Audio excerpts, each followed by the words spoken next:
active sports and shady news radio. For more information, visit daremediagroup.com.au or mastiff.medius. You're tuned to the Sportcat Show. The boss jock has entered the building. You are listening to the Sportcat Show. That's right, ladies and gentlemen, boys and girls, children of all ages. You have the one, the only Sportcat. I'm here for the next 2 hours on Radio X in Australia. Good morning to you. And Yerg's Radio, good morning to you. Good morning to everybody on Facebook, YouTube. Come over and join us on the Para Are Normal Guys. That's 3 words, Para Are Normal Guys with a Z. And join the chat. We have Denise, who for some reason, I think maybe having a stroke. Hello, Denise. We have Chris. Chris hit me up before the show and being like, what are you talking about? You're crazy. He heard me over on that other channel. So, yes, Chris. Ross is saying that this chat should be over here yelling when he is already sounding the warning alarm and floating the excuse of 2027 elections being unfair.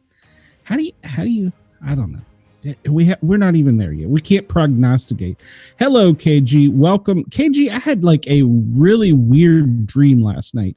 You, for some reason, were working for the fire department I used to work for, and you were going for promotion. I got nothing. I don't know. It was a long night. So, well, if you heard me over on Yerg's Radio and Rainbow Radio, Dare Talk Media beforehand, I was floating an idea about a good thing that maybe the troops are in the street. Now, I don't know that I endorse it, but if it does change one life, I'm kind of all for that. So I don't know, but I do think we could do things differently. So I don't know. That's just me. What am I? I'm just a guy with a microphone that likes to bitch about things. All right. Well, it's 1:23 in the afternoon in New York City, and it is 10:23 a.m. in Los Angeles, 11 in Denver. Chris, good afternoon in Chicago. And for our friends in Australia, it's overnight Perth, 1:30 a.m. or 1:23 a.m. tomorrow. And good morning to you in Sydney. It is 3:23. Chris, you just when I come for the wedding, I'll get you in there. Don't worry. So KG might be scared by that thought. So, all right. Well, let's jump into, well, if I can get my computer. I was having a problem with buttons working earlier today. I don't know if y'all noticed, but the buttons weren't working when I was hitting go live. And I don't know. I'm a mess. I'm just a hot mess. I need help. All right. Well, on this day in history, in 1346, the Battle of Crecy, Edward III's English longbows defeat Philip VI's army of Calais in northern France. Cannons are used for the first time in a battle. Well, there you go. The first time we used weapons of mass destruction. In 1682, the English astronomer Edmund Halley first observes the comet named after him. 1873, the first free kindergarten in the United States is started by Susan Ablow in a suburb of Missouri. Carondelet.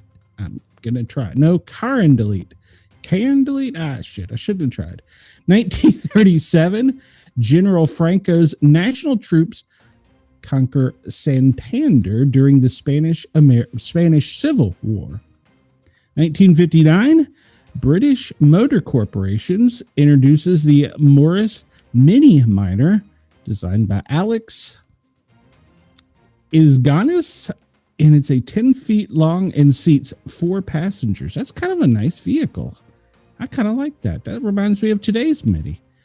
In 1996, President Bill Clinton signs welfare reform into law, representing a major shift in U.S. history. 1951, the film American in Paris, with music by George Gershwin, directed by Vincent Minnelli and starring Gene Kelly and Leslie Caron, premiered London. It was the best picture in 1952. 1968. Oh, I shouldn't have said this stat. Hey Jude. I got a story about this. So, Hey Jude is released by the Beatles in the U.S. Billboard Song of the Year, 1968. Billboard's 10th biggest song of all time in 2013.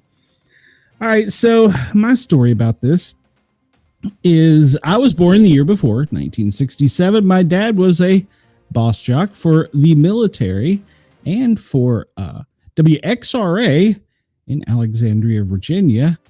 Well, he decided that he was going to be, promiscuous. He left mom for a girl named Judy, and he broke the news to her on the radio with the song Hey Jude.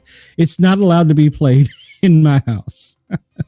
1971, Bobby Orr, I didn't say he wasn't a dick. Bobby Orr signs a 5-year contract with the Boston Bruins worth $1 million. It's the first $1 million contract in NHL history. Well, heck, they have $1 million contracts now in disc golf. Let me catch up in the chat here. Chris says, that reminds me of someone who I trust is credible in the area, said Taylor Swift and Travis Kelce announced they are engaged today. Ooh, well, I'll have to see if I can find that for breaking news tomorrow. And I don't know what the hell this person on Kick is saying to me. It doesn't even make sense. So we're going to ignore them. Let's see here. Today in history, well, we'll try another source because you always go to more than one source for news, right? You don't just listen to Jurg. Come over and listen to me to get that orange makeup back on you that he has scraped off. 1768, Captain James Cook set sails on the HMS Endeavour. Captain James Cook set off from Plymouth, England on the first 3 Pacific Ocean exploration voyages. The first of, I was about to say there's only one Pacific Ocean. So it's the first of 3 Pacific Ocean exploration voyages. He initially believed that the sole purpose of the trip was travel to Tahiti to observe the transit of Venus. What? But after setting sail, he opened his sealed orders to discover he was also tasked with finding evidence of the hypothetical continent Terra Australis.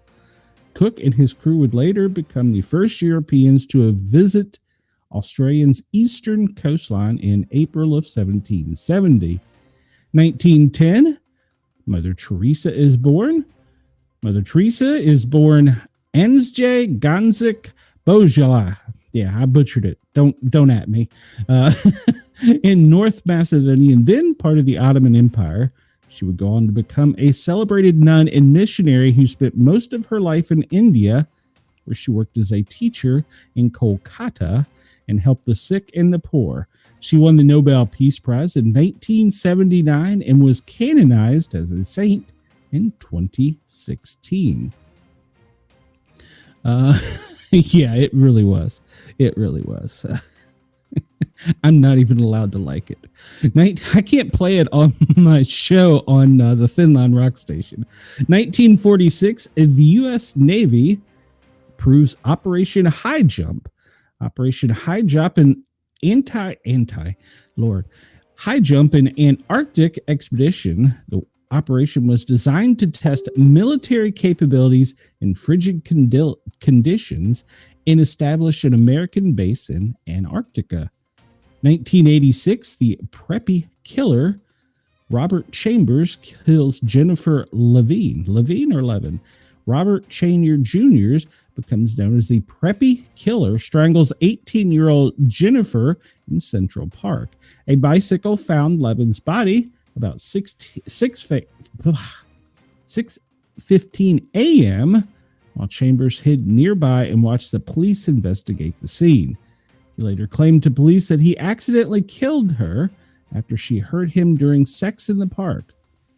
That's an interesting approach. A jury failed to reach a verdict in the case, but Chambers pled guilty to a lesser charge of manslaughter and spent 15 years in prison. Well, we have a weird story about sex coming up. 2009, J.C. Duggard is discovered alive after 18 years in captivity. Wow. She was kidnapped by Philip Gerdo while walking to her school bus in California 18 years earlier. She was 11 years old. During her time in captivity, she was raped repeatedly. She eventually gave birth to 2 of his children. One day, Gerardo, already a registered sex offender, showed up for a visit with his parole officer with Duggard and their 2 daughters, who he had once tried to pass off as his younger sibling. Police separated them and started questioning him and discovered the truth. 18 years, wow. Wasn't there also a girl that was kidnapped and held inside a house in Ohio somewhere for many years? 2015, Allison Parker is fatally shot by her former coworker on camera. Journalist Allison Parker is fatally shot by her coworker on camera. Parker was a promising reporter for WDBJ Channel 7, a local news station in Roanoke, Virginia. While interviewing an executive director of the Chamber of Commerce, Parker and her cameraman, Adam Ward, were murdered by their former coworker. Vester Lee Flanagan, he once worked for the channel till he was fired for making people uncomfortable. He posted footage of his crime on social media sites, causing the story to gain massive media attention. Unfortunately, before police could arrest him, they found him checked out on his own in his car. Well, saved us some monies, I guess. Is that a bad opinion? Too many years as a paramedic. Sorry. Dark humor. It's National Dog Day. All right. Well, I went and took Ginger for her blood work yesterday, so we're anxiously awaiting a call from the vet. It's Ganesh Chaturthi Day. Probably spelled that wrong or pronounced that wrong. Actually, I did pronounce it wrong. National Cherry Popsicle Day. Whew, wow, I do love a cherry popsicle. National Day of Repentance. National Spark the World Day. It's National Toilet Paper Day. There's more than one way to hang a piece of toilet paper. National Web Mistress Day. Okay, that one's going to get my attention. And religious, it's Onam, and it's Women's Equality Day. All right, what's a web mistress? I may need to send my co-host a message and thank them. I don't know. The invisible heroes who make and develop your favorite websites. Well, a web mistress is a woman, usually an engineer, who is responsible for designing, developing, marketing, and maintaining a website. In fact, a web mistress can be any woman. Why is it got to be a woman? Who is involved in smooth functioning of anything that we see on the internet. Yep, definitely qualifies as my co-host. The day also encourages STEM education among women. I don't know what STEM education is. We're going to have to Google that one. And inspires young students to venture into fields that no one had dared to go. It's a day celebration to celebrate innovation, resilience, and gender equality. And for that, Sholaro has worked hard on creating a list of scholarships for women around the world in a different field of studies. All right, what is STEM education? I should probably know this, but I don't. Let's look it up here. STEM education. Well, STEM education is, and AI takes a minute because it's old like me, apparently. And STEM education is an interdisciplinary and applied teaching approach that integrates science, technology, engineering, and mathematics to prepare students for a technologically advanced world. Interesting. All right. Didn't know that. We learned something new today. All right. Let's see here. We were done with that one, right? Yeah, we're done here. We'll move on to the next thing and see what's happening. All right. So today, National Got Checked Day. Founded by the National Calendars Day in the first company pink. I'm assuming that is National Breast Check Day. And we talked about the web mistress. You know, it talks about a web mistress, but they sure do have an interesting picture. And it's National Women's Equality Day. Is it just me? Is it just me? It's National Women's Equality Day. And we got a picture of this girl that may be wearing American Eagle jeans, kind of checking out her computer, and this woman over here kind of checking her breasticles. Is anybody seeing something weird there? Is it just me? Maybe it's just me. Kind of weird. Let's see what birthdays and events today. And Chris says gender equality is perfectly exemplified by a day that is only applicable to women. That's true. And thank you, Chris. I will keep everybody up to date on what's going on with her. So, wrong button. I got to push it over here, you numbnut. All I got to do is push buttons. You'd think I could do it. Lee DeForest, the inventor of the Audion tube, enabling the development of the electronic oscillator, which led to radio broadcasting and long-distance telephone lines possible.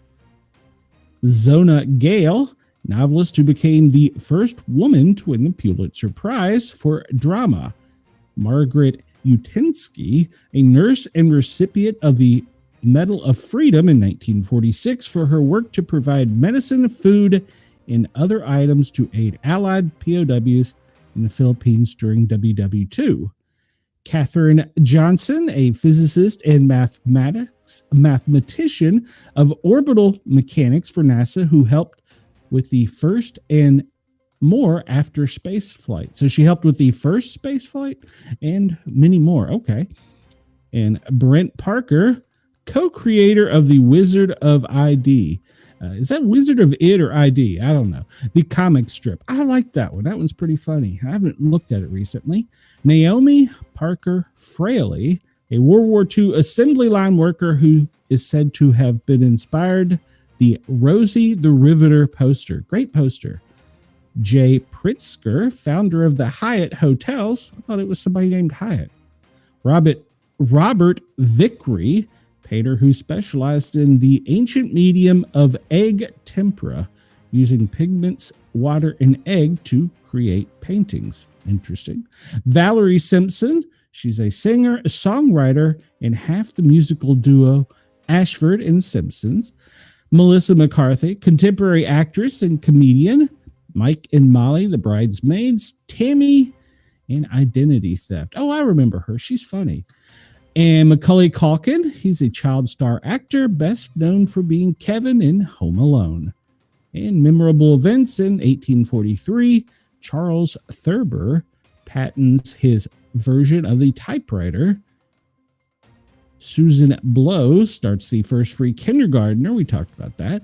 In 1907, Harry Houdini escapes from chains underwater in 57 seconds. There's a lot of mystique and mystery around Harry Houdini. Some people say he was possessed. 1920, the 19th Amendment is certified, giving the women the right to vote. 1939, the first MLB game, Cincinnati Reds versus the Brooklyn Dodgers, is broadcast on TV to WTXBS. 1973, a 10-year-old Mary Botano becomes the first woman to win 6.8-mile race, beating 1,500 runners. 2009, the kidnapping victim we talked about that had been missing for 18 years. In 2019, environmental organization Earth Alliance, Leonardo DiCaprio, donates $5 million to fighting fires in the Amazon. We need that money in Canada now. And let's see here. Chris says, I think that's probably where J.B. Pritzker has accumulated his fortune. That's probably true. And I kind of agree. He had a very weird story if you go back and look it up. He was an odd bird. He may have been possessed. All right. Well, we talked about it. You know, there was a crime during sex. I'm going to talk about it. This comes to us from our friends at the Smoking Gun. Arrest after coitus. I don't know. They were having sex, was interrupted. A Florida man is behind bars for allegedly headbutting his girlfriend after she became upset when he began watching a pornographic video while they were having sex. According to the court records, Donald Naples, he's 44, and the victims were recently engaged in consensual sexual intercourse when Naples simultaneously began engaging with some adult entertainment. The 3 a.m. film session, however, did not sell well with the 50-year-old victim. The woman became upset by the defendant's actions and told him to stop. Cops say she also directed Naples to, quote, finish himself. During the argument that followed, Naples allegedly headbutted the victim in the nose, causing significant bleeding. The woman was transported to a local hospital and treated for her injuries. The couple, investigators reported, had been in a romantic relationship for approximately 6 months. After being read his rights, Naples declined to provide police with a statement. Since he has a previous battery conviction on his record, the charge against Naples was enhanced to felony. He was locked up in lieu of a $10,000 bond. He has been ordered to have no contact with the victim. Naples was arrested last year for methamphetamine possession, but pled to a reduced paraphernalia charge. He is also convicted for robbery, marijuana possession, resisting, and a violation of probation. And that's his rap sheet on just page 1, according to them. If you want to read the police report, you can go over to the Smoking Gun and you can read word for word about the incident. Chris says he would probably look more angry in that mugshot if he was arrested before he finished. Chris, you're probably right. You're probably right. I'm going to bet somehow that alcohol was involved. It seems to always be the case. All right, so we've got zombie deers, we've got zombie spiders, we've got zombie squirrels, zombie deers, and there's now blue pigs. I don't know if I reported to you on that one. The world is going crazy. So now we have zombie spiders, and they say that we're freaking out here in the States over it. New fear unlocks as a fungus-infected zombie spiders are spreading across America. A new parasitic fungus is taking over spider populations, and those infected are called, quote, zombie spiders. Spiders infected by fungus are spreading all over the world. The rise of the fungus-infected spiders are horrifying people in different states. Covered in white-like fungus, these spiders are named as zombie spiders because of their creepy appearance. Alongside the physical changes, the spiders have another weird symptom of the fungus as they act different than normal. The arachnids come out of hiding and enter into areas where they normally would not be seen. The Wall Street Journal reports that Americans are at risk of zombie spiders attacks by the newfound fungus. I'm not even going to attempt to name it. You see it there on the screen, which bores into the spider's body. The fungus bores into the spider's body and devours them from the inside, turning them into zombies. It is believed that creepy crawlers become infected once a spore lands on them and consumes all their organs. A parasitic disease slowly eats away at their bodies until only a dried, shelled corpse is left. Moreover, the fungus is also taking control of their nervous system, causing them to be hyperactive, move around, and do things they would not normally do, as the infection manipulates their behaviors. According to Science News, a mycologist, I don't know what the hell that means,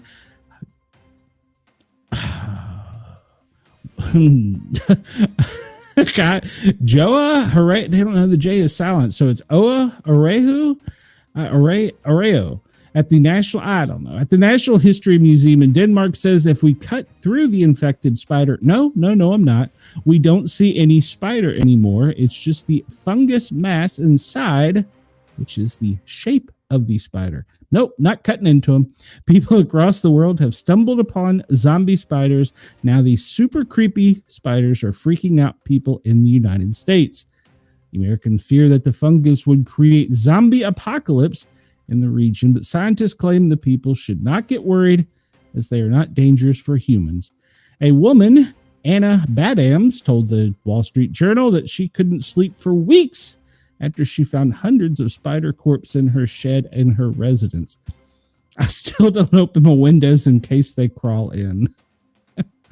Previously, these spiders have been spotted across the world in places like the UK, Russia, Minnesota. Why is Minnesota different? Is there a country called Minnesota? Am I missing something? New Zealand, Minneapolis, and Ontario.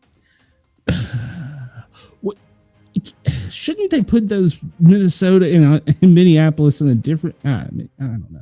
Moreover, scientific experts are saying that the infected zombie spiders might take millions of years of genetic modifications to infect humans. So what they're saying is there's a chance. There's a chance. However, according to some academic researchers, the study finds that the new fungus is leading hope in medical research, as it is could lead to better understanding of the human brain and treatment for degenerative diseases like Alzheimer's. So we're going to try and weaponize it. Well, about newly discovered fungus infecting spiders. The newly discovered fungus infecting them has been named, and you can see it there. It's a species of a parazoid fungus found on only arachnids, and they were previously discovered in 2021 by the BBC, and it has been named after the iconic broadcaster David. Yeah, so he got the name of spider virus fungus. All right. Television crews in Ireland when they made the frightening discovery of the fungus. What happens when you squish them? You know how when you squish some spiders, like a million other little spiders run out? Is that what happens with them? So they're saying that it would take millions of years, but there's a chance. There's always a chance. All right. So if you are a hunter and you kill a pig, deer, or waterfowl that has blue flesh, don't eat it. And that's an actual true story. If I haven't covered it, I will. It is as blue as a neon when they cut it open. Don't eat it. It's because of an illegal pesticide to kill rodents. So we did that one. They're alive with it. It's the craziest thing. And now we have zombie spiders with deers and rabbits with a viral infection in squirrels with a viral infection. Has anybody seen a trend here? Is it just me? And let's remember that the United States spent a large deal of money on a publication and protocol for how to fight and survive in a zombie apocalypse. If you don't believe me, go over to the CDC. You can download all of the manuals yourself. Yes, it's a real thing. All right, well, we talked about this yesterday. The president signed an executive order, and, well, boom. Man arrested for burning a flag near the White House in protest of the order. A man identifying himself as a 20-year combat veteran was arrested in Lafayette Square, across from the White House, on Monday after setting an American flag on fire in a nearby park to protest Donald Trump's executive order to prosecute people who burn or otherwise desecrate a flag. He says, "I'm burning this flag as a protest to that illegal fascist president who sits in that house," the man said in a video posted on social media. "I fought for every one of your rights," he also told a crowd at the scene. The Secret Service reported arresting the man, who was not identified, around 6:15 Eastern Time, igniting an object. He was turned over to the U.S. Park Police. Authorities said he was charged with violating a statute that prohibits lighting a fire in parks, forests, or on federal property. The Park Police and the Secret Service did not report specifically that the fire involved an American flag. You knew somebody was going to do it. I mean, it was just a matter of time. Somebody was going to do it. So let's see. Chris says Minneapolis and Minnesota reportedly have large Somalia populations. I wonder if this is a politically correct way of spreading the info without invoking the country. Just a theory. I don't know if we have to find out if they brought the virus over. Oh God, we could really go down a rabbit hole on that. All right. So there's some wild theories about a gigantic comet that is careening through our solar system. And colossal interstellar space rock that was originally known as A11PI3Z, but has been given the designation 3I Atlas, will be making a very alarming run through our solar system in September and October. Based on the initial observations, scientists estimate that the 31 Atlas, or 3I Atlas, has a diameter of approximately 20 kilometers, and that would make it larger than Manhattan. But now scientists are telling us that it's probably more like 5.6 kilometers wide. Even if it is only about 5 kilometers wide, we're still talking about an extinction level event if it were to hit us. There is even this is even closer than astronomers were originally projecting, and that is making some people very nervous. Hopefully the experts are correct and there is no threat of collisions, because if this thing actually hits Mars, it would be a cataclysm unlike it'd be a bad thing. Worse than anything we've seen before. As President Trump says, it would be very bad. Bad as in very bad, the worst bad you can ever possibly imagine bad. So hopefully the interstellar object, while zooming through our solar system, appears to be emitting its own light. That observation was made by NASA, and obviously there's probably more explanations for that, but there are two options if the theory is true. If it is not emitting its own light, it's a giant space rock, probably about 12 miles long. I cannot even imagine an object that is 12 miles long and is traveling 130,000 miles per hour. The second option is that it is emitting its own light, and that would be even more ominous because the scientists believe that it could potentially be a spacecraft powered by nuclear energy. They speculate that the nucleus of the object could in fact be nuclear and possibly an engine crafted by alien people. Well, if they come here, we're going to deport them. A natural nuclear source could be a rare fragment from the core of a nearby supernova that is rich in radioactive material. This possibility highly unlikely given the scarce reservoir of radioactive elements in interstellar space. Alternatively, it could be a spacecraft that is powered, good Lord, by nuclear energy, and the dust emitted from its frontal surface is from the dirt that accumulated on its surface during its interstellar travel. This cannot be ruled out, but requires further evidence. He pointed out that the fact that the trajectory will take it so close to Mars, Venus, and Jupiter is more evidence for the theory that it could be an alien spacecraft. The scientists raised questions about its unusual trajectory. If you imagine objects entering the solar system from random direction, just 1 in 500 of them would be aligned so well with the orbits of the planets, he told a news agency earlier. The interstellar object, which comes from the center of the Milky Way galaxy, is also expected to pass near Mars, Venus, Jupiter, and another improbable coincidence. It all comes close to each of them with a probability of about 1 in 20,000. For the record, I think that Loeb, the one scientist, was left out on this study.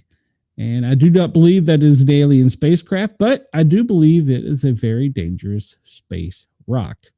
All right, so this whole article it's going back and forth. Is it an alien? Is it a space rock? What is it? It's going to be here around October 29th, and well, I don't know. We could be being called to go away, but if they come here, we'll just deport them because they're illegals, right? So. I'm saying it's 18,000 miles in diameter. I can throw out uninformed theories myself. I agree. My theory includes the object has a cloaking device to disguise its true size to help us keep guessing. Well, it's funny you say that because I did see an article where somebody had said that, and that it was actually probably much smaller than they anticipated because it's a hologram. I got nothing. The only way we're going to know is when it comes close enough for us to see, and then, well, we have to trust the government because, they'll tell us the truth. Well, in Crime Blotter, this comes to us from Off the Press.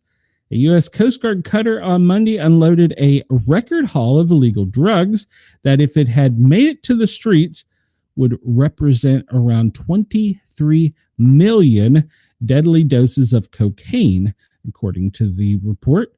The cutter Hamilton offloaded about 61,740 pounds of cocaine, 14,000 pounds of marijuana at the Port Everglades in Fort Lauderdale, more than 30 miles north of Miami. In what is the, quote, largest quantity of drugs offloaded in Coast Guard's history, A Coast Guard statement said the total value of the seized drugs was $473 million. That's enough to fatally overdose the entire population of the state of Florida, underscoring the immense threat posed by transnational drug trafficking to our nations, according to Rear Admiral Adam Chamey. The seizures were made in 19 separate interdictions in the Eastern Pacific and Caribbean Sea between 26 June and 18 August, and involved 3 U.S. Coast Guard cutters, 2 U.S. Navy warships, and a Netherlands warship, as well as a Coast Guard helicopter, U.S. Customs and Border Patrol units, and a joint interagency task force. Captain John B. McWhite, commanding officer of the Hamilton, said crews aboard the national security cutter were responsible for seizing a record 47,000 pounds of cocaine during the interdiction of 11 go-fast vessels, speedy boats used by traffickers to move drugs to U.S. markets. The crew detained 34 suspected drug traffickers. Now, riddle me this. If they detained them and the drugs were there, why are they suspected? I mean, how are you suspected? That always baffles me. How are they suspected? They kind of did it. This guy has more lives than a damn cat. I'll tell you what. Garcia is why is my button not working? Work button, work. Garcia. Yeah, it's unresponsive. Wait, yes, I want to wait. All right, we'll just go by it this way. So apparently, Kilmar Garcia's deportation again is blocked by a, quote, Obama-appointed federal judge for now. The Trump administration has another hurdle to leap if it's going to deport Garcia, as a federal judge once again stepped in on Monday to block immigration and customs enforcement from sending the Salvadorian national to Uganda. I do want to point out real quick, one of the arguments that he's got multiple attorneys. Somebody's paying for this shit.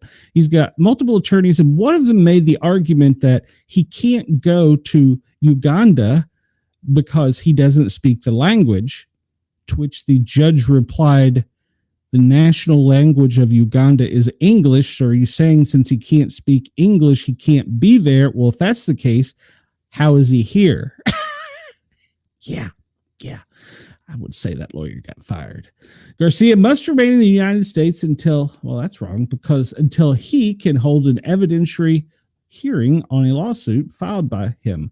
NBC News reported the lawsuit challenges his deportation to Uganda, arguing he must be given a fair trial before the government can deport him to any country.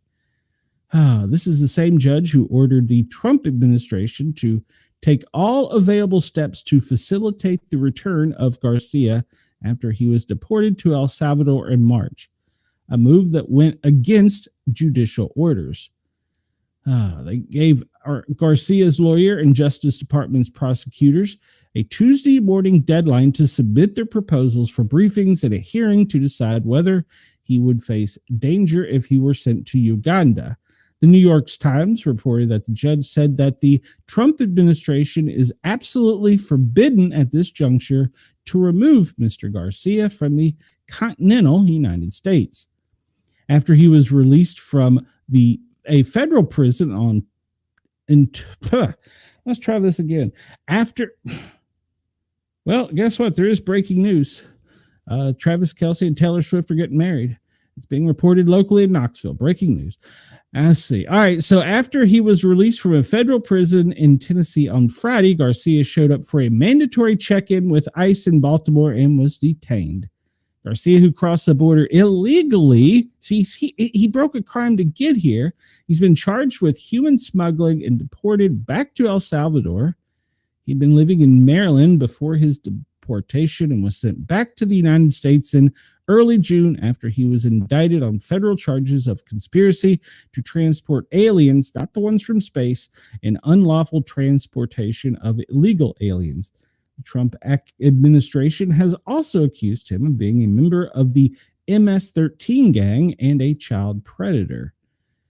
Abu Garcia was also accused of beating his wife, according to a restraining order filed by his wife in 2021. She said that alleged that her husband slapped her, hit her with an object, and detained her against her will. Sarah has since said the couple has worked through the incident. Oh, isn't that sweet? On Monday, the White House posted an image of Garcia next to the name of the gang, MS-13, that he is an alleged member of, and it says, quote, "Still not a Maryland dad." That's just kind of petty, I think. I mean, we all know it. So, all right. We'll see what happens. They got till today. Maybe, maybe, I don't know.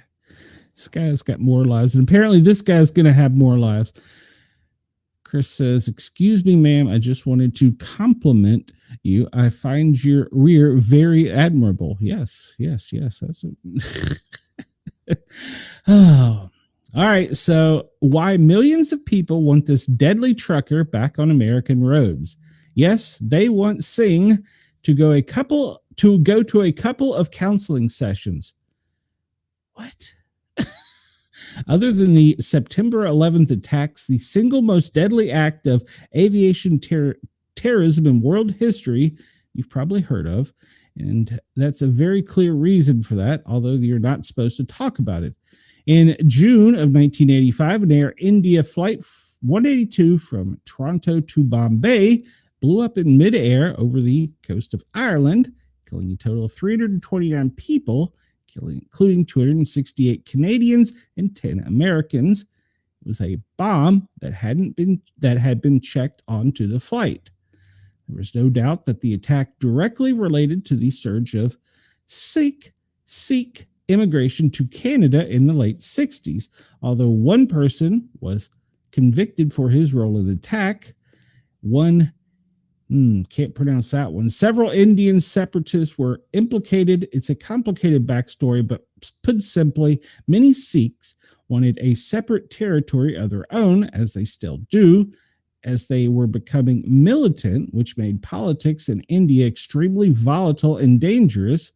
Therefore, because Canada was importing a lot of people from the same region where this all was happening, Canadian life was becoming more volatile and dangerous as well. But despite the large number of Canadian casualties on board Air India Flight 182, and despite the obvious implications for Canada's immigration policy, Canadians did not think of this attack as we think of September 11th.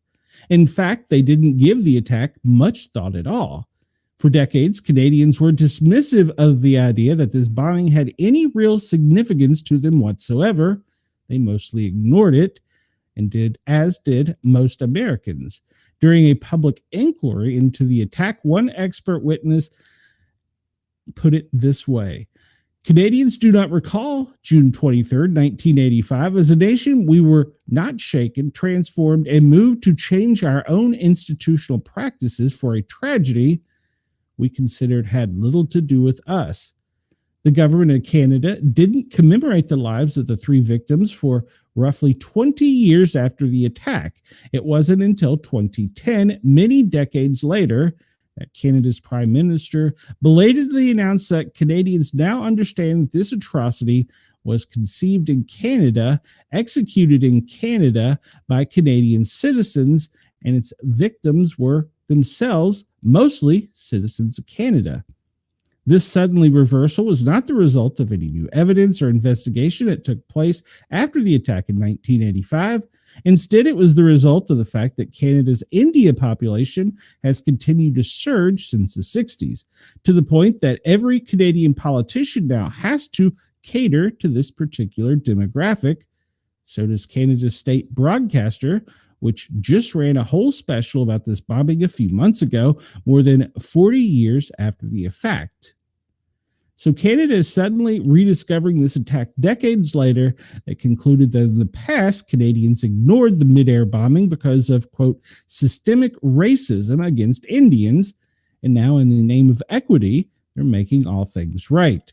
Meanwhile, over in India, it didn't take 40 years to figure out how they felt about this bombing. Instead, they grasp the concept that certain groups of people will commit mass murder in the name of ethnic nationalism, because in the end, tribalism is the basic fact of human nature. Whether you accept that fact or not, or whether you believe it's, quote, racist or, quote, politically incorrect or not, it doesn't matter. Tribal violence is inevitable. Although no history book will admit it, the bombing of Air India Flight 182 establishes that Western governments, including both Canada and the United States, are intent on denying this basic truth. That the real reason no one has heard of this bombing, even though it's the second deadliest terrorist attack on a passenger plane in history, it was an extremely inconvenient incident when you're trying to push the narrative of multiculturalism. In every case, leads to utopia. So it's better to just ignore the whole mid-air plane explosion. Western leaders decided, just don't think about all the foreign conflicts we're importing onto our own soil and ramifications these conflicts might have. Don't think about the innocent people who are dying. Just pretend nothing has happened. The result of this approach, predictably enough, has been the continued inflow of large numbers of foreign nationals into the United States and Canada. And through it all, Western nations have consistently remained passive and disinterested. Our leaders have gone out of their way to ignore the extent to which foreign cultures are driven by tribalism rather than abstract principles like justice or the rule of law. That attitude needs to change. In the case against Singh, the truck driver who killed 3 people on the Florida Turnpike by making an illegal U-turn a couple weeks ago, is a prime example of why it needs to change. We're all familiar with the details of the case at this point, and even after the crash, Singh continued to implicate himself one day after he blocked all of the freeway lanes on the Florida Turnpike, forcing a passenger van to impact his trailer. Singh and his passenger reportedly fled from Florida to San Francisco. Investigators were concerned they'd leave the country for obvious reasons. At no point did Singh demonstrate any remorse for what he had done. In videos of the crash and its aftermath, he looks mildly annoyed. So if you're a rational person, you probably think that Singh should face the maximum possible punishment for what he did. That's the only way to prevent him from wiping out more American families. But in his home country, they don't see things that way. Instead, they're presenting Singh as a, quote, victim of circumstances who deserves a very lenient sentence, if any. One of the uploads to the website that is posted, I appeal to the External Affairs Minister to take up the sick truck driver Singh's case with the United States government to ensure his rights, including to wear his tribal garb, are protected. He is not persecuted as a murderer. He committed a, quote, grave mistake which led to a fatal crash, but he is not a murderer and should not be treated as such.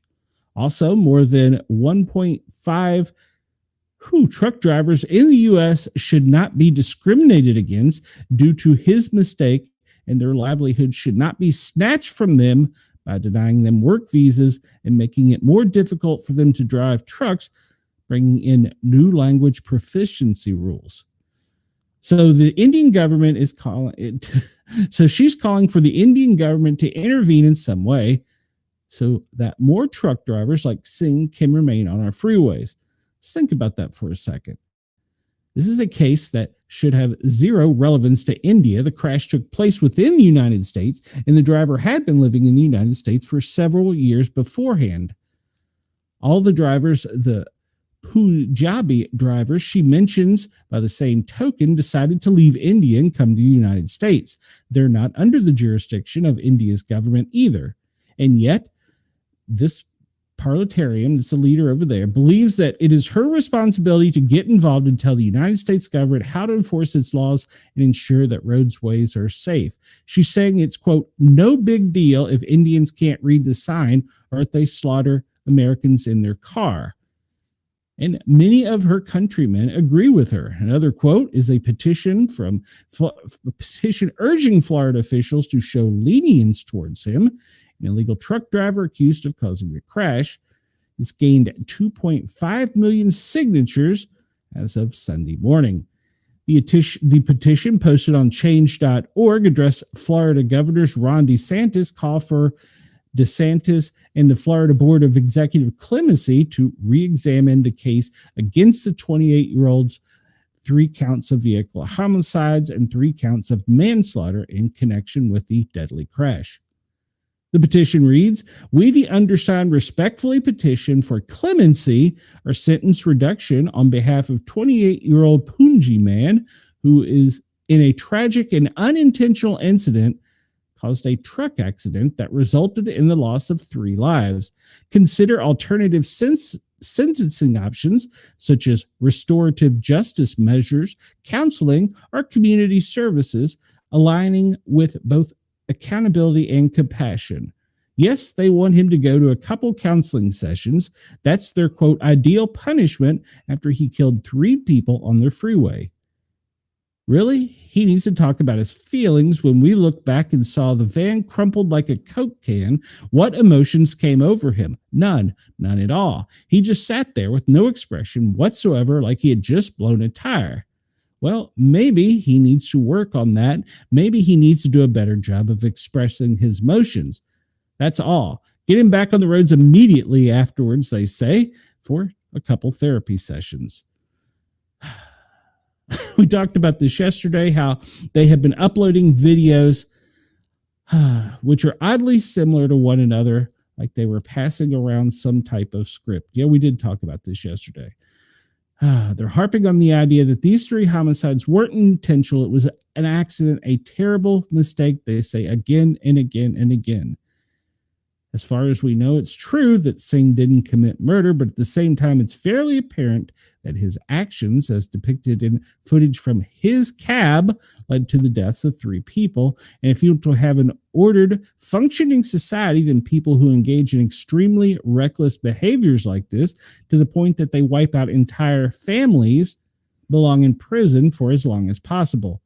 If you valued the lives of American citizens, that wouldn't be a controversial statement, but it's controversial among Indians. For their part, a group called United Sikhs, which says it's affiliated with the United Nations, posted this message. "We are saddened by the loss of the life in the tragic accident that occurred on Florida on August 12th. We grieve with the families impacted and offer our condolences. We are also in touch with the family accused, Singh, and are advocating for equality and that the law must be appropriately and uniformly applied to those threatening and spewing discriminatory rhetoric and disinformation must be held accountable. We call on everyone to come together in times of tragedy rather than exploit them for political grandstanding and furthering personal agendas." So United Sikhs is calling for equity and says that if you're saying mean words about him online, then you need to be held to account. They don't say that Singh must be held to account for killing 3 people. Instead, you need to suffer because of your speech. That's the overwhelming response of this community at the moment. That's what they're saying in their statements, videos, and petitions. It's worth mentioning that there is counter petitions on change.org entitled "Deport Supporters of Singh's Commutation." That only one has around 16,000 supporters. So we need to get those numbers up. In any event, what you may also have noticed about this petition and these videos is that they bear a very strong resemblance to the Carmelo Anthony Gibson Go fundraiser for stabbing a white athlete at a track meet. Carmelo Anthony has now raised more than $500,000, and as we've previously discussed, many of the comments were explicitly anti-white in nature. Wow. You can go on and on about this. We talked about this yesterday, but tons of people, including Americans, are signing a petition to have him just say he's sorry. You know, let's think about this for a minute. As a first responder, it took a rescue crew, several medic crews, couple engine crews and ladder companies. So there's probably 5, 10, 15, probably about 20 or so first responders that had hands on. I have seen this firsthand. It affects your life. It changes you. What about those people? They're just saying that, oh, it's okay. No, it is not okay. We're a nation of laws. All right. Ramble over till the next article. Florida converts truck weigh stations into ICE checkpoints after deadly crash involving the illegal immigrants. All truck weigh stations in Florida being turned into ICE checkpoints after last week's deadly big rig crash involving an illegal immigrant, according to officials. State Attorney General James Youthmeyer, referring to the, quote, serious tragedy that happened down in Southeast Florida, announced a new partnership between federal agencies and the state agriculture inspection statements at a press conference. Someone that should have never been given a driver's license, much less a CDL license to drive large commercial vehicles, engaged in reckless behavior that took 3 lives. So we talked about Singh and all the things with him. He fled to California before he was nabbed by U.S. Marshals. He actually went to a sanctuary city thinking he would get clemency. Monday's move by the Sunshine State authorities will see immigration enforcement at all checkpoints operated by the Florida Department of Agriculture and Consumer Services along major highways. Good for them. They're going to give them an English test too. So good for them. All right. I don't know if I still got any viewers left, but we'll continue.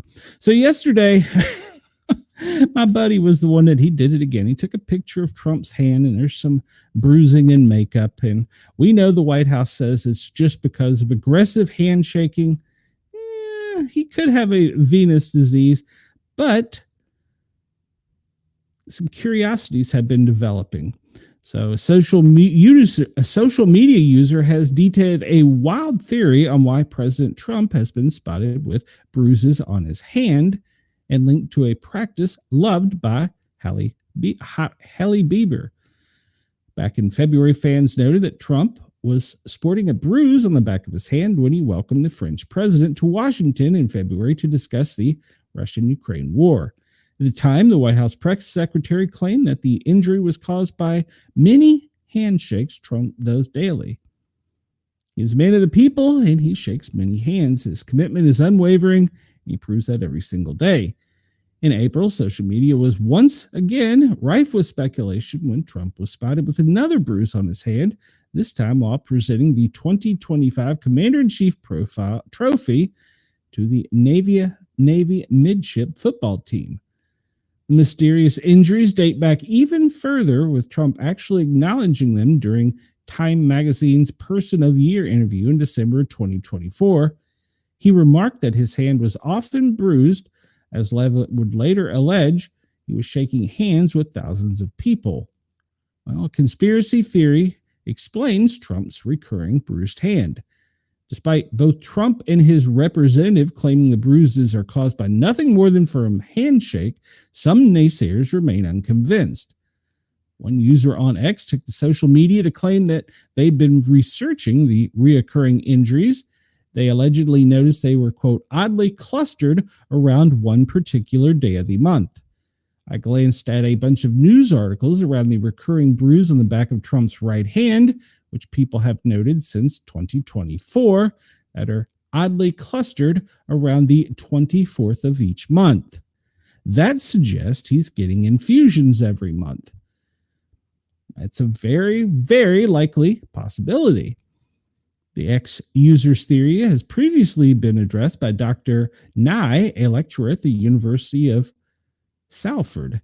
He told the Daily Star that the bruise could in fact be from an IV drip, as the discoloration resembles the kind left by a needle insertion.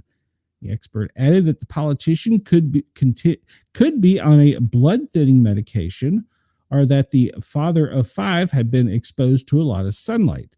As we know, he's a keen golfer, which could explain the ecchymosis. So an IV drip could possibly be causing this. IV vitamin drips are becoming an increasingly popular lifestyle and wellness trend. Those promoting them claim it can boost your energy, strengthen your immune system, and even cure hangovers, among other supposed benefits, according to the BBC. If conspiracy theorists and Dr. Nye are correct, then Trump would be just one of many celebrities opting for this vitamin treatment. NAD jabs, particularly favored by the rich and famous, with the likes of Bieber and Gwyneth Paltrow previously admitting to being big fans. The nicotine adene dinicotide for the rest of my life, and I'm never going to age, the Road Beauty founder once said during an interview. Okay, so what is NAD and an IV drip? NAD is a coenzyme found in all living cells. It is an essential for DNA repair and energy production. It is in oxidized forms administered directly into the bloodstream of the wellness obsessed for 2 to 4 hours. This is to avoid major health effects like nausea, according to the doctors.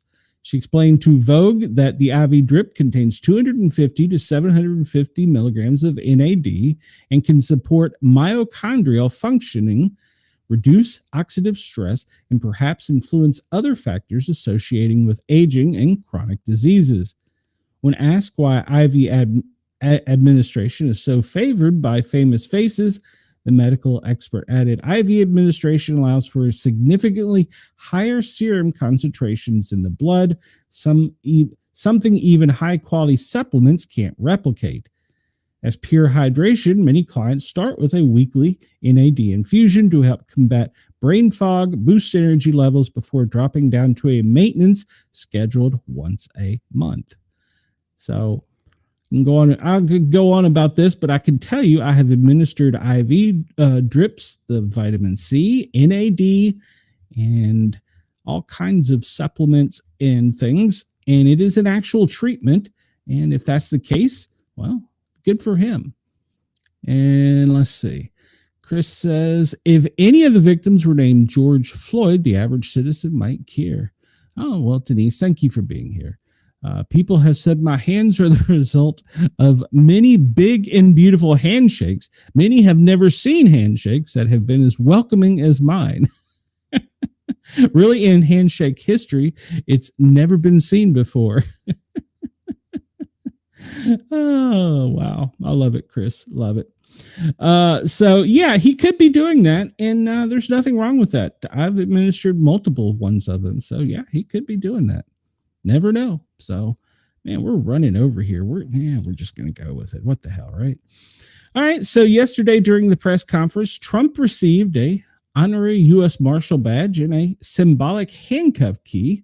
He said it was a very great honor. Look at the handcuff key. It's just a standard Smith & Wesson key. It's not nothing fancy about it. Don't know about the badge because they don't show a really close-up picture of it, but according to the U.S. Marshal Service, Gady Sarata, he hinted that he had something special, and then he presented him with the honorary U.S. Marshal badge during the White House ceremony. And let's see. He said that the president was giddy. No, he didn't say that. Mr. President, thank you for placing me in charge of this mission, he said, adding, on behalf of all federal law enforcement agencies we're working with and those that have yet to join the team, we thought it was only appropriate to present you with an honorary United States Marshal's badge. He also offered Trump a symbolic handcuff key, praising his policies for unhandcuffing law enforcement and giving police the tools they need. Upon receiving the items, Trump smiled directly at the camera, thanking the officials for what they had done, a very great honor. The president added that he would save it and put it someplace important. His childlike grin, noticeably without showing teeth, drew attention from reporters and critics alike, who noted Trump's visible excitement over symbolic gifts. Well, that's cool. He got a badge. So good for him. All right. He also keeps challenge coins. He's a collector of challenge coins. So, all right. In other news, Trump reportedly proposed renaming the Department of Defense. Yesterday, Trump proposed that his administration rename the DoD, Department of Defense, to its previous name, the Department of War. Pete, you're starting off by saying the Department of Defense, and somehow it didn't sound good to me. Trump said in the Oval Office, speaking to the Defense Secretary, after signing executive orders on fighting crime. Defense? What are we? Defense? Why are we defense? It used to be called Department of War and had a stronger sound. As you know, we won World War I and World War II with the Department of War. Hegseth replied, quote, "That's coming soon, sir." All right. Interesting. So they may be renaming it back to the Department of War, and then Pete Hegseth would then be the Secretary of War. I don't know if I like that title, but the Department of War, I think that's when my grandparents were hired. I think that's what it was called. The Pentagon is going to release a design for the Mexican defense border. You can see it here with the yellow center stripe and two green stripes on the side, on either side. In the middle is gold. It says for service on the Mexican border, and it is a military knife in its sheath. All right, that's pretty nice. The Pentagon released the first look of the new Mexican border defense medal today. The release follows the establishment of the new award outlined in an August 13th memo by SecDef Hegseth. The award goes to troops deployed to the U.S.-Mexican border to support operations by Customs and Border Protections. The new medal replaces the Armed Forces Service Medal, which had been authorized for the same missions in 2019. Okay, so design shared by the Pentagon really is identical with the same yellow and green stripe as on the actual medal. Okay. An August 13 memo was posted on military social media accounts last week, but the Pentagon only confirmed its authenticity. Their designer details were released at that time. It was these. It would be the same mold, same ribbon of the 1918 Border Service Medal. All right. It is bronze, as the same with the one that was in 1918. It has a Roman gladius on the front with the words "for service on the Mexican border." So, all right, there you go. Our troops will be receiving those. Yesterday, I don't know if anybody saw this, but there was some hellacious. Oh, well, welcome, Brenda. We're glad you woke up. You've missed some stories here. So there was hellacious dust storms in Arizona yesterday. Let's see. Can we watch this? Yeah, we can see here. Just look at this is coming in, and it comes in like like fog, and it is almost near zero visibility. They had to close the airports, and they say that these storms may happen again for the next several days. So we'll talk about that over there. But it was a huge dust storm going through Phoenix. It left people without power and grounded flights. So yeah, that's pretty impressive. I've been in a dust storm in where were we? Iraq or Kuwait? We were in the Middle East, and it was horrible. All right. Well, I hinted at this story earlier. Columbia Law School is telling students to avoid offensive terms like crazy uncle and grandfathering. The mandatory session featured a former corporate attorney termed diversity consultant who has called on companies to defend DEI.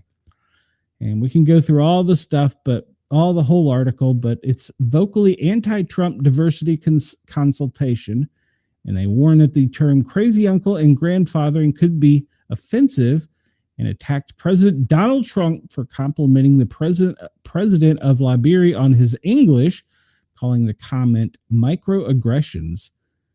An audio of the session was obtained by the Washington Free Beacon and came in the week of the Trump administration's deal with Columbia University, which pledged to mandate anti-Semitism training for all students and faculty. Though Columbia officials said that training was not intended to meet that obligation, appears to have been crafted with the deal in mind. Let's see here. And she has wished her clients happy Chris Hanukkah's. I can't even pronounce it. It's a microaggression, apparently, if you say that. Would one student mention complimenting a foreign student's English, Trump would jump in and say that they speak better English than some members of his own cabinet. You speak English better than people in my office.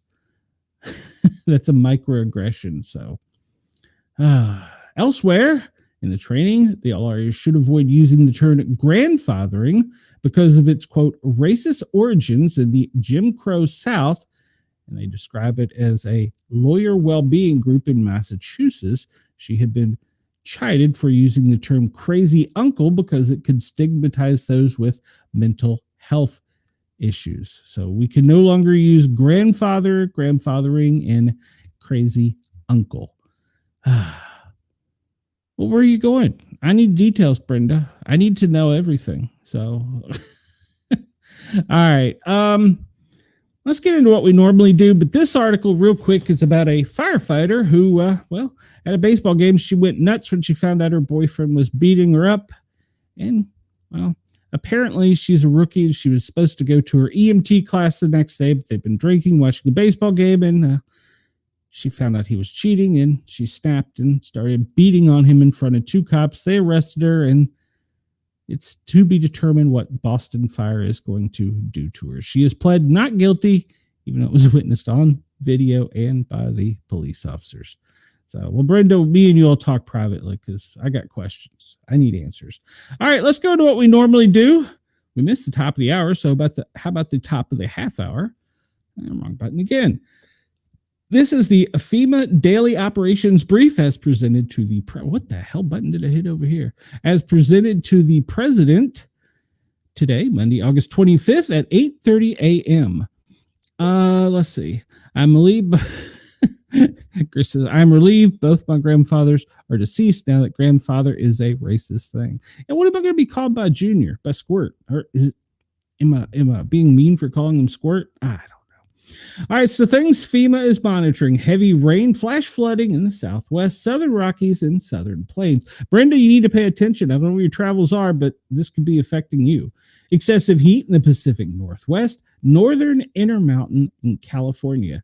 Well, down in the tropics, well, we've got Ferdinand kind of puttering off and away there, and that other disturbance, number one, is, well, it ain't going to do nothing.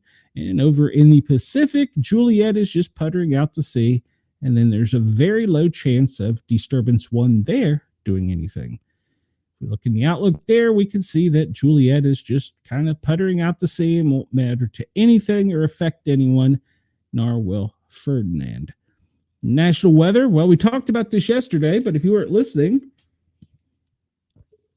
you can expect rain around the Great Lakes and up in the Northeast, coming down along the Atlantic coast, spotty showers all through Florida, back around the Gulf of America Panhandle, into Texas.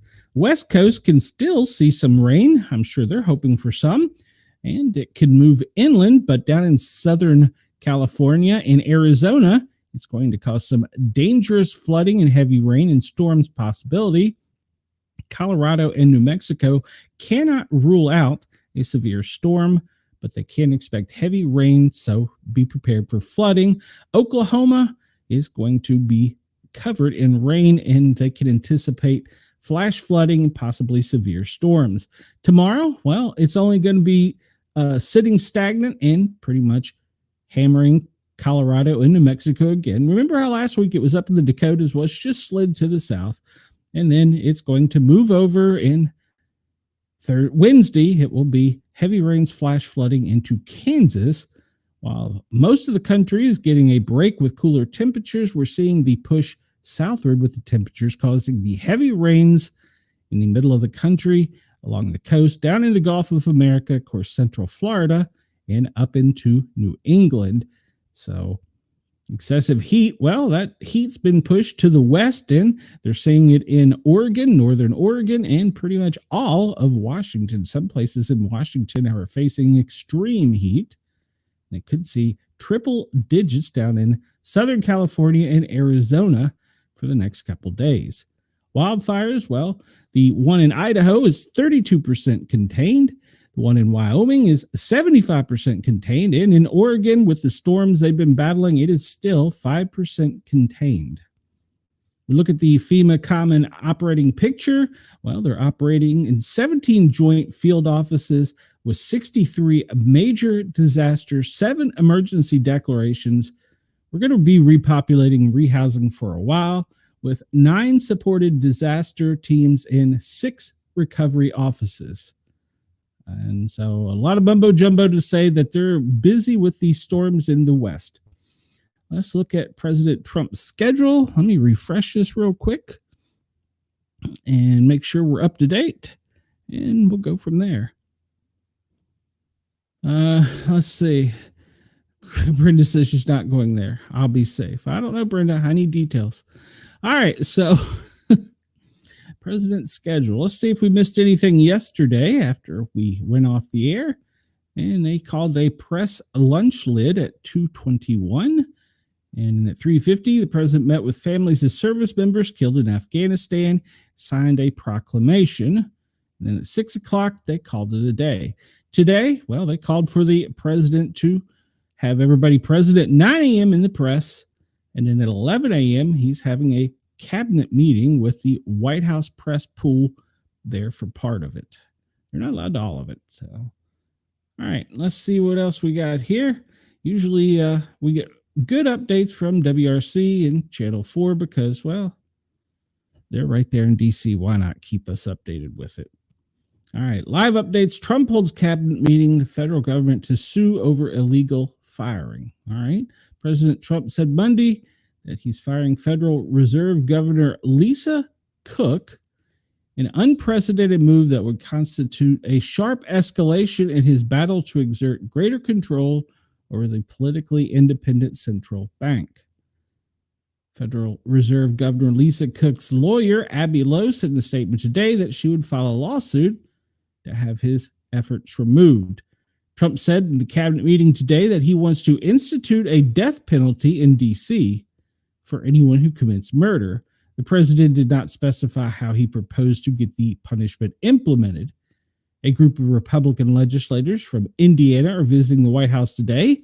The visit, which is not on the president's official schedule, comes amid Trump's pressure campaign on GOP-led states to redraw congressional maps ahead of the midterm elections.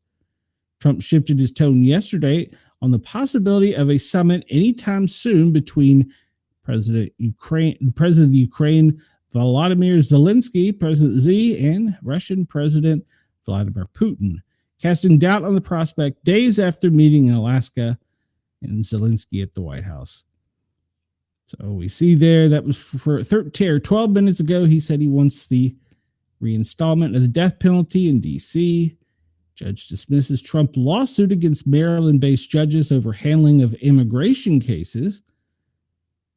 All right. Basically, they said there that he has no authority. Trump repeats claim that some people would rather have a dictator. I wish he would stop saying stupid shit like that because the media just runs with it. And then some news organizations take it as fact. Kennedy says his HHS will announce factors he believes cause autism. Well, that's going to be interesting. Secretary Duffy threatens funding over trucker English rules. California, Washington, and Mexico could lose millions of dollars in federal funding if they continue failing to enforce English language as a requirement for truckers, according to Transportation Secretary Sean Duffy. Investigation launched in the deadly crash in Florida involving a foreign truck driver in the country illegally who made a U-turn, found that what Duffy called significant failures in the way all three states are enforcing rules that took effect in June after one of Trump's executive orders. This is about keeping people safe on the road, your families, your kids, your spouses, your loved ones, your friends. We all use the roadways. We need to make sure that those who are driving big rigs, semis, can understand the road signs and that they've been well trained. I think we should make sure anybody who's on the road can speak English and read the signs. I mean, personally, but what do I know? Let's see here. CDC quietly scaled back a surveillance program for foodborne illnesses. Interesting. GOP lawmakers visiting the White House today. Democrats, of course, condemn Trump's attempt to fire the Federal Reserve governor. And Trump says maybe they will, maybe they won't talk about meeting with President Xi and President Putin. And let's see. Judge rules Utah's congressional map must be redrawn for the 2026 elections. And that's pretty much all the updates for politics in Washington, D.C. Exciting, weren't they? Chris says Fed members shouldn't be wrapped up in financial crimes. Little bit of credibility and perception issues. Agreed, especially if you're in charge of a bank. Goodness gracious, I can see if you're, over something else but a bank, you've got federal mortgage charges. No, I don't think that's a good thing. All right, so this is the daily briefing from the National Weather Service. Same thing as we just discussed, really. They haven't changed much except for the fact that the severe storms are going to be affecting Idaho, Nevada, and Utah, and southern Arizona. And we talked about Colorado and New Mexico there. So pretty much the Four Corners states back up into Idaho and Nevada. You can anticipate some heavy storms and rain, some of that even moving over into the California around the Gulf or around the Pacific. So tomorrow, it's pretty much they've changed it. Idaho is going to be facing the severe storms with Colorado, Kansas, and Oklahoma as well. So if you're in those areas, keep your weather radio handy so that you know what's going on. The storm is going to try and push east, and that means it's going to affect Arkansas, Missouri, Oklahoma, Kansas, Mississippi as it starts to breach into the south. See that it's moving southward and eastward at the same time, with Colorado and New Mexico having storms of that nature tomorrow. Let's see what Hurricane Center, we talked about this. Ferdinand's out there doing nothing, and the other disturbances are, gone. And when we get over to the air, we will talk about the dust and how it's doing us a favor. Hopefully we won't be punished for this in September. Right? Yeah. So I had to stop and think about it. Man, I'm losing my mind here. All right. Let's see here. This is the tornado chances, and it relatively low, less than 2%, but some of those storms are going to be pretty testy. Some high winds in them, and it's going to extend down into Southern California and across over the Four Corners states. So could be some severe storms. Northern California may see some hail today, slight chance. Let's look at what current weather watches and warnings we have. And we see right off the bat here, we see a test message from Montgomery County, Maryland. Don't know why. Don't know why. Flood warning in Georgia for the storms that are moving to the southeast. Arizona, flood advisory. Special weather statement in Georgia. No, it's California. How does that say? Georgia? Doppler radar is tracking a strong thunderstorm 7 miles north of Yosemite. So if you're in that area, keep your eyes open. Let me go back. Did I say this wrong? No, that's a Georgia flood warning. Let me pull this up here. Okay, for southeast Georgia. Okay, down off of US 1. Gotcha. And Idaho's going to have some horrible air. Yes, why does Andy keep doing test messages, Brenda?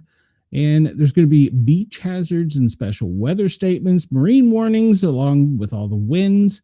That's pretty common this time of year. Flood advisory in California, and in Idaho and Montana, we can see probably some chances for these severe storms that could be producing rain in excess of 1/2 inch an hour and could cause some rock and debris slides along steep terrain.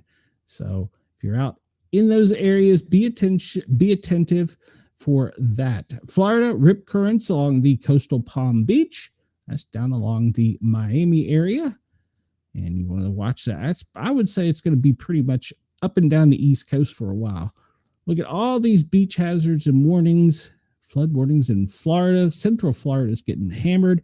We talked about Utah, how they're getting some severe rain.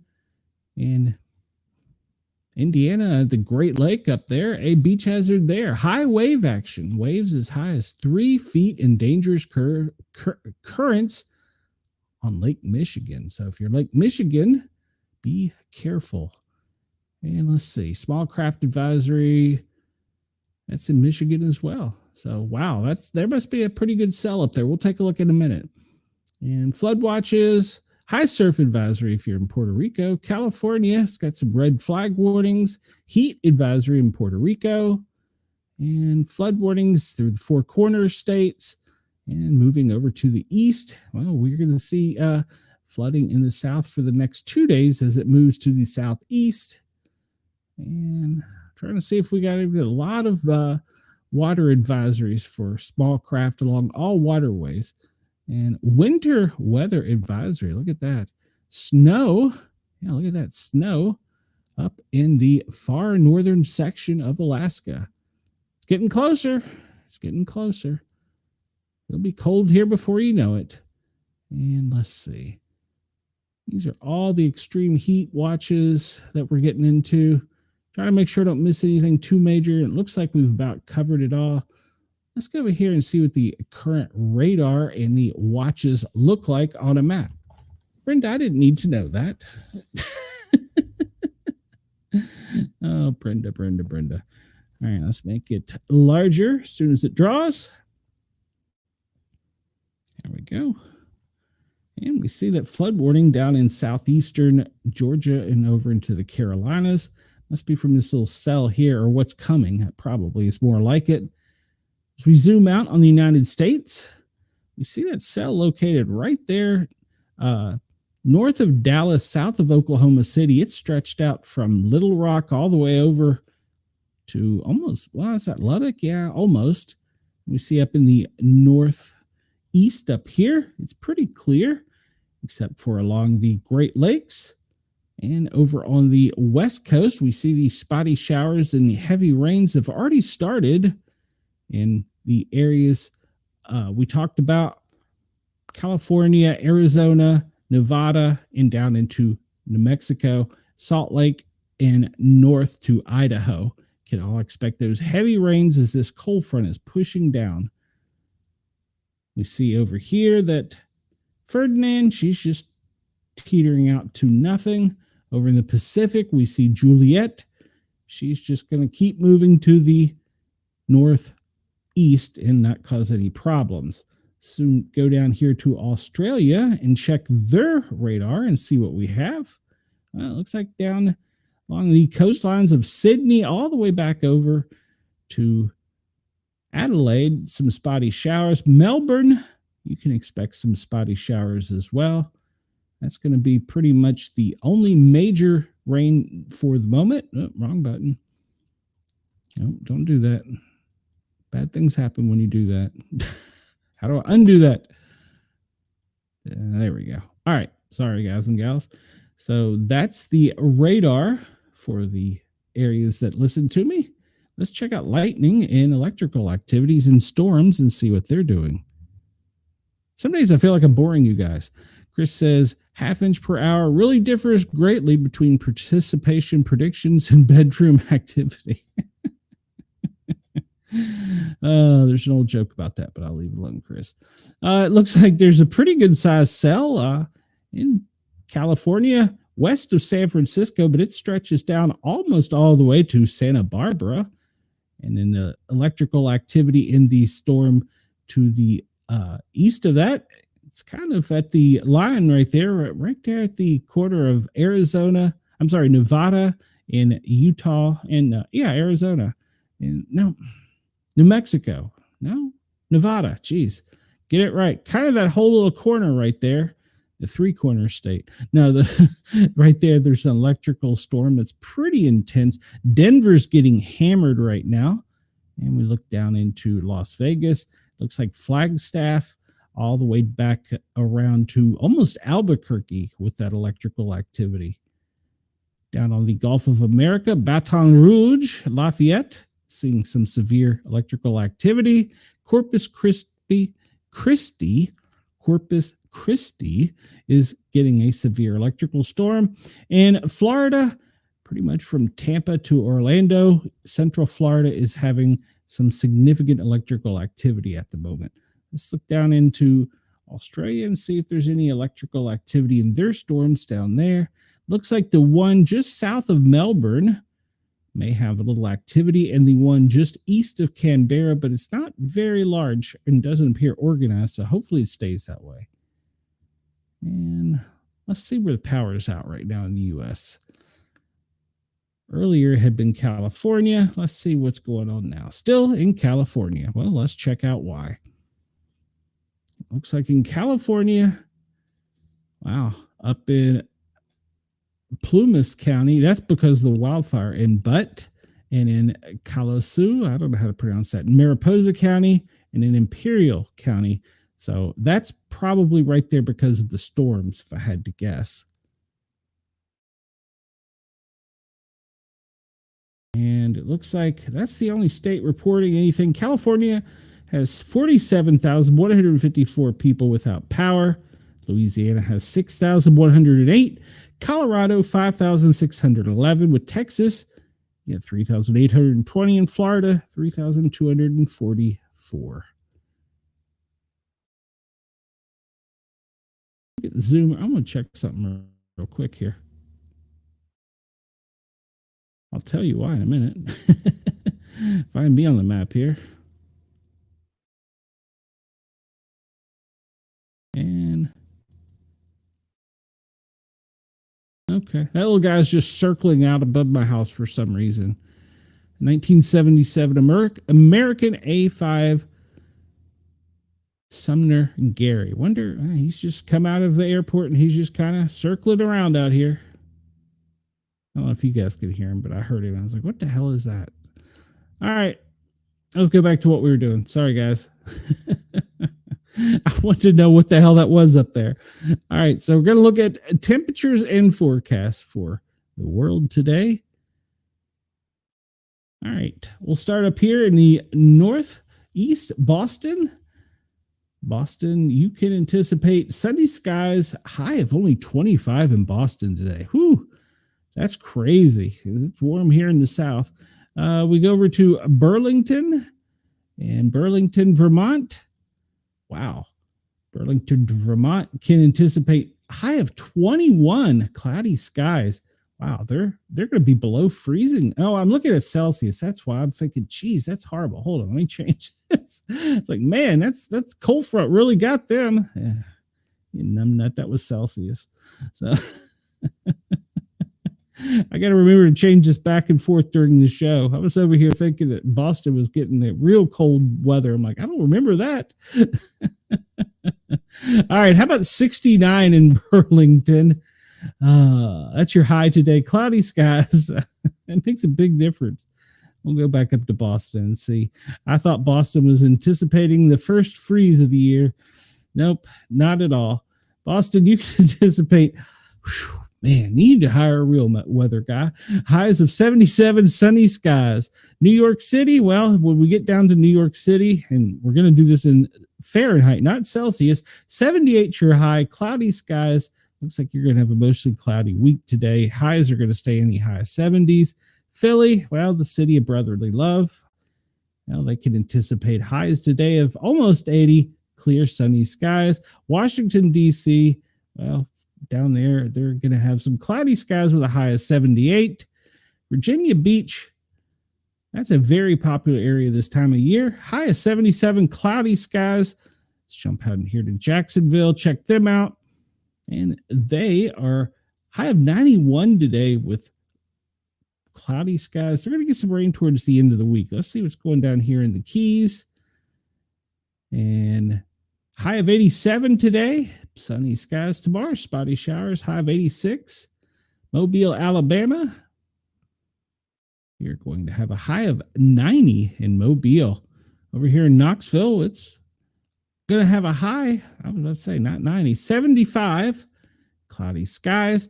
Jump up to Chicago, where some of my friends are. And we see that they can anticipate cloudy skies with a high of 71. Jump down and see where the hot spot is in the U.S. right now. Well, Dallas, you're 84, but I'm pretty sure that there's going to be beat by Los Angeles and Phoenix, probably even Vegas. All right, so where do we have triple digits? 81 in Los Angeles, Las Vegas, 80. It's currently 80. Where's the high temperatures? 84 in Vegas. All right, well, I thought it was going to be higher than that. See up here in Seattle what they're getting. High of 74 in Seattle. It's a different heat. It's no high of 82 in cloudy skies. They're going to stay in the 80s all week. Medford, looks as though you're going to be about the same. No, I need another Mountain Dew is what I need. I really do. If you want to buy me a Mountain Dew, go ahead. Brenda says it's 91 wherever she is in Texas. So let's go down to Texas and see. Whoa, that's a little too far out. All right, so it looks like Houston 92, Dallas 84, Odessa 89. And it looks like the hottest spot right now is going to be Abilene, Texas. San Antonio. San Antonio is 92. All right, so San Antonio appears, New Orleans is 90, appears to be the hottest spots right now. It's normally over to the west. Brenda says it's hot as balls here. Well, that's saying something since you don't have any. So, all right, let's go down to Canada. Is this thing on? Chris says ball hot. It's the worst kind of hot. Let's go down to Australia and see what's going on down there, temperature and weather-wise. I got nothing. Let me change this back to Celsius. Remind me, guys, tomorrow I'm going to do this again. It should just know when I want to do it. All right. Well, it just goes nuts and zooms right in. All right. Cairns. I need to take a class on this. 26 is your high. Sunny skies. Low of 17. Brisbane. Well, look over here to Brisbane, and we see that high of 27 with sunny skies. Melbourne, you're going to have some spotty showers, and your high is only going to get to 16. That's going to be your high until Sunday in Melbourne, so hang on. It's not warm there yet. Adelaide, well, high of 13, but windy. And over in Perth, you can anticipate a high of 10 with rainy conditions. Up in Broome, Brenda says, yes, and it smells bad. All right, I'll take your word for it, Brenda. 27 is your high today in Broome. Looks like your high today won't be until Sunday when you get to 30, but you're going to have sunny skies. See what our friends down in Alice Springs are doing? Well, it looks like it's 22 and sunny skies. That's going to be your high all week. It's going to gradually drop off to be cooler each day through the weekend in Alice Springs. So Queensland in general, you can anticipate highs in the upper 30s. Sunny skies all week, but today is going to be your warmest day, so it's going to get considerably cooler for the next couple days by about 10 Celsius. All right, let's move on. See what else I can screw up today. We talked about heat risk. Brenda says she's going to go there and be a snowbird. Well, if I had to go to a cold place, I probably would go to Burlington. Let's see. National Weather Service forecast. We talked about this, and this is pretty much the heat risk. Down in South Florida into the Keys is probably the largest area in Florida. Texas, South Florida, and Louisiana. You're looking along the Gulf of America there. Oh, this thing just went nuts on me. And up in, there we go. That's better. All right, so Washington, you're going to anticipate some highs from Seattle west and Idaho back over to Montana. That whole northern Idaho can anticipate some high temperatures today. That's going to extend all the way down California to Southern California. Northern California is not used to this much heat right now. And we see in South Texas, down there from Houston, all the way back around to San Antonio, was that Corpus Christi? Those are code orange for the day. Most of the Gulf of America states are code yellow for the day with some orange put in. If you get up to the northern states, it looks along the Atlantic coastline all the way up until Maine. It's a code yellow, which is basically minor for people that are sensitive to heat. And over on the west, the entire west coast is pretty much yellow with a code yellow for heat. All right, how are we doing on time here? All right, well, we're going to run a little bit over today. I don't know what we're looking at here because the computer just went a little nutso. There we go. I was wondering what it was. I couldn't read the thing. All right, this is our old friend, the A out wind. And we see pretty much in the United States, there's not much wind to speak of. Some coming out of the Gulf down through Texas, but it's just kind of meandering around down there. And no, you did not tell me that, Brenda. And yeah, it's just going to be a relatively wind-free day in the United States. It's just kind of wafting out of the Gulf of America, going a little bit into the northwest, just slightly till it hits the Rockies, and then crossing over central Florida with those storms. So it's just kind of a non-windy day in the States right now. Down in Australia, you're going to have some winds. Let's pull this up and see. It looks like a lot of the wind is coming up to your south and moving over to your east. And along the Gold Coast, that whole area can anticipate some high winds all the way down really from Alice Springs to Melbourne. You can anticipate some high winds. That's going to just waft up through the continent and just kind of go out to sea. So it's going to be a windy day in Australia. I'm surprised my Australian listeners aren't like, what the hell is this guy in Tennessee talking about? So sometimes wonder myself. All right, let's look at the interactive map of air quality. This is for the lower 48 at the moment. And see what we got here. It looks like there's some serious. Did I hit the right button? No, I didn't hit the right button. There we go. Did I hit the right button? Nope, that wasn't the right button. There we go. This thing is really going nuts today. I think it's ready for Friday. All right, so as we look at the air quality, we were talking about it not being really windy. It's a high pollen day in some areas. If you're sensitive to that, I noticed it this morning. Your code yellow in Dallas, all the way over along the Gulf of America, pretty much from Mobile all the way around to Monterey is code yellow. The only code red is up there in Idaho, where we talked about. It's probably due to those forms in the fires and the lack of wind causing that smoke to just sit there and the wind to be stagnant. And Alaska, we don't really see anything, and that's pretty much it for that. Let's go over here real quick and look at the fires. Canada has had a significant fire problem this season. They could use some rain in Canada. They could use a lot of rain in Canada. All right, we see most of the fires are out to the Midwest. Well, all the fires are, no, not all of them, just, geez. It just went nuts, went squirrely there. Not all the fires. There's one burning in Florida, South Florida, and there's one burning in Louisiana, but all the others are to the west of the Rockies. And some of these up here in Idaho have been caused by the lightning.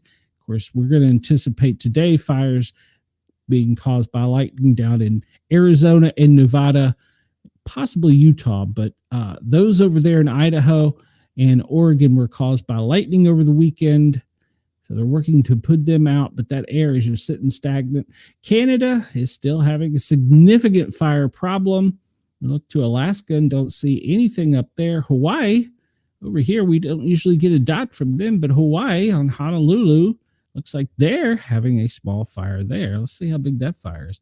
413 acres. So, all right, we don't usually see anything out of Hawaii on as far as fires.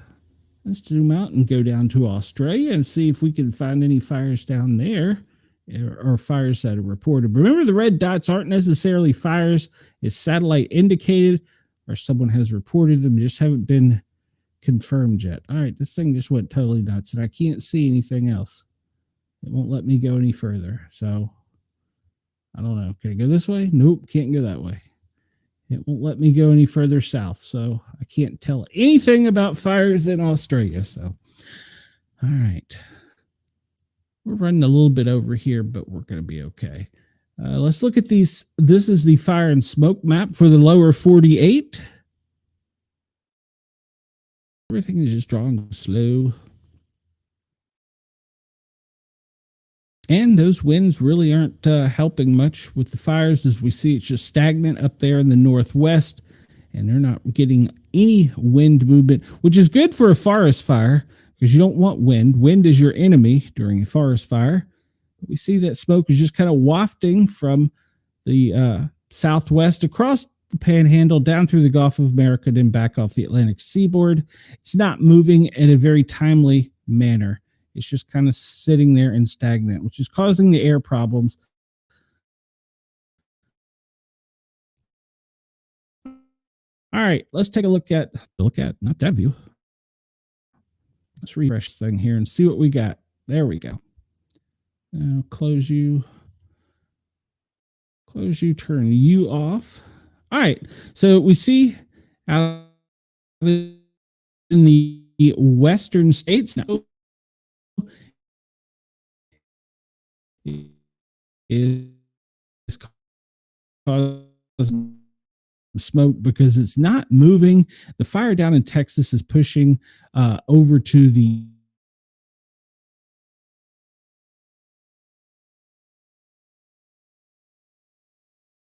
about this. It's not normal for us to be getting this much dust and sand right now coming through the Atlantic. All that is causing the icy air conditions and hampering any of these disturbances from becoming more than just a nuisance. They're not even making it to tropical storms. You're saying I'm not working, Brenda? Am I cutting out, you said? We're about to wrap up here, so we'll get out of here in a minute. But yeah, all of that is coming from Africa and inhibiting any formation of any type of organization. We look down into Australia, and we see with your wind conditions and your forest fires, the fires in the north is pushing that smoke straight down from Darwin and Broome down through Alice Springs and then out through Canberra. So along that ridge there, you can see some smoky and dusty, dirty conditions. So that'll be poor air quality for you. All right, let's start wrapping this up. We don't see anything from space. Minor solar storm, nothing to be concerned about. It's not until the aliens come. No tsunami warnings, advisories, watches, or threats. And we look and see when the last earthquake was within the last hour. Let's go to last hour. Oh, last hour. Come on. And we see the only one in the last hour was in Southern California, a 2.0, and then back over in the Middle East. Poland, 1.9, 3.1 in Western Turkey. And then over here in Eastern Turkey, a 1.5. Those are the most recent earthquakes. Volcanoes, Kilauea, you're still on a code orange. Great Sitkin, you are still on a code orange. And we now have Shisladden, I don't even know where that is on a code yellow. Let's look at this map, see if it tells us. Moderate conditions today for global seismic activity. And that's over here by Russia. That's where all that is. Along the little islands down there along the eastern coast of Russia. And disaster alerts. See if there's anything major here. It's not drawing, so I can't tell you. Can't tell you what I don't know.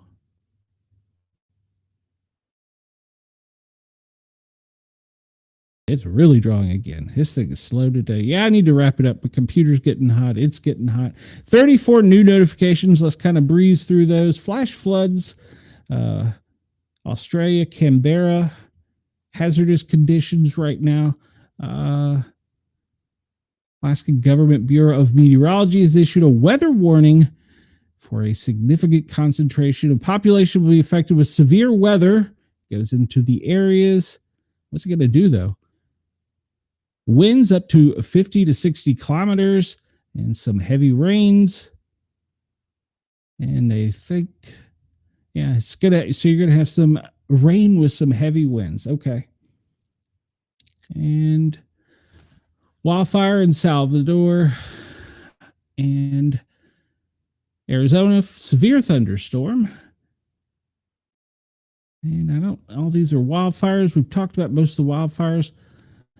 Biomedical in Nova Scotia, Canada for air quality. It's going to be bad up there. And Australia. Burnie, Tasmania, high winds. France, high winds. All right, so let's get out of this real quick. And see, I don't see anything too major. We got down in Australia, we have the thunderstorms on the Gold Coast with some high winds down in Port Augusta, and high winds in Western Australia. And let's just move through all this because I'm running out of time. I'm actually over time here, guys. We'll zoom out real quick and see if we see anything spectacular as far as aviation wise. And we see there's a lot of activity and training down in the Gulf of America. Something going on over here in Jacksonville. So I would look for that probably to be a hotspot with some kind of activity. I'm going to guess it's probably got to do with ice. And we see up here in Northern Virginia, Maryland, Washington, D.C. area, lots of activity up there, and some aircraft. Well, there's a P-8. That's a sub hunter going up and down the coast looking for something. There's another sub hunter. That's going to be a trainer, probably T-38. And so they're looking for subs along the East Coast with the sub hunters. Let's see on the West Coast what we got over there. And we've also got some sub hunters out on the West Coast. So they're either training or they're looking for something. So, all right. Ice baby. Yeah, Brenda. Well, down the Gulf of America, there appears to be a lot of it. So, oh, Bandit and F5. You don't see many of them on the air. That's coming out of the Keys. That's probably doing some training flights. You don't see Bandit on the radar here very often. Decoy 11. That is for training. What they do is they change their signal and hide, and they look for other aircraft to find them. So they're actually decoys. So they're training with that flight. All right. And I like to use the lower speed ones. This is, for instance, a King Air, because a lot of times the faster aircraft will overshoot them and miss them altogether. All right. That's an interesting flight. B-52 is just cruising around the Gulf of America, and then it's going up to refuel, probably into Atlanta. It may go to Knoxville. Let's look and see if there's any balloons up we need to be concerned about. And it didn't draw. Yeah, it did. All right. Doesn't appear that there's a whole lot of balloon activity right now. There's something going on over in the Middle East. I'm sorry, in Europe right now. And we've only got one off of the coast of Florida and one off the coast of Los Angeles. All right. All right. I'm going to get out of here, guys and gals. I've talked you to death, and we're almost at the 2-hour mark, and I've went over a little bit today. Thank you to Radio X in Australia for allowing us to tickle your ears. And please, if you've got a message, go to speakpipe.com/sportcat. Shoot me a message. Or you can always email me at sportcat@protonmail.com, as well as come in here, hit the thumbs up button, subscribe. That's always welcome as well. Our listeners over at Yerg's Radio, we appreciate you as well. Everybody on YouTube, my chat's usually pretty lit. Thank you to my regulars, Denise, Chris, KG, Brenda, all of you guys. And there was a bunch of you in there that were silent, so don't be ashamed or shy. They'll only harass you for a minute. So yes, that is correct. So, all right, guys and gals, I'm out of here for the day. I will give you all the news and updates tomorrow. And if something major happens, come over and find me on Facebook. You can look up the Sportcat Daily Gazette group and join in. Talk to you soon, everybody. Sportcat, well, I'm getting out of here for the day. I need another Mountain Dew.